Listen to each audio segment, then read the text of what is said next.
আমার হাতে যে কুমড়োটা দেখছেন এটা দিয়েই আমাদের বড়ি দেওয়া হবে। তবে এই একটা কুমড়োতে কিন্তু হবে না, দুটো কুমড়ো দিয়ে আমরা দেব বড়ি, কারণ বড়ির ডাল আছে 3 কেজি। তো প্রথমেই খুব সুন্দর করে কুমড়োটাকে কেটে নেওয়া হচ্ছে।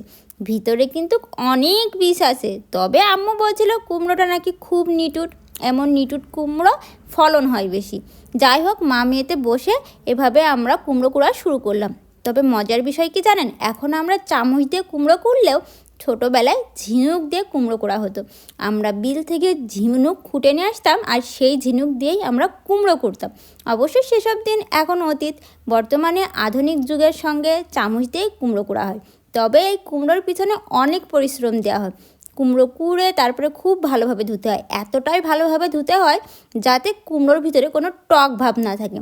কুমড়ো ধুয়ে কিন্তু গালে দিয়ে চেক করে দেখা হয় এটা টক ভাব আছে কিনা। যখন পুরোপুরি টক ভাব চলে যায় তখন এটা কাপড়ে খুব ভালোভাবে চিপে নিয়ে নেওয়া হয়। আর এই কুমড়োটা কিন্তু ডালির সাথে একসাথেই ম্যাশিংয়ে যাবে, তারপরে হবে কোটা। এই যে অল্প অল্প করে কুমড়ো নেওয়া হচ্ছে আর চিপা হচ্ছে। তোমাদের কোন কোন এলাকায় বড়ি দেওয়া হয় আমাকে কমেন্টে জানাতে পারো। তোমাদের কমেন্ট দেখতে এবং পড়তে আমার খুব ভালো লাগে, তাই তোমাদের কমেন্টের অপেক্ষায় আমি সব সময় থাকি। তাই কমেন্ট করো ঝটপট। আজকের মতন এখানেই বিদায় নিচ্ছি, টাটা।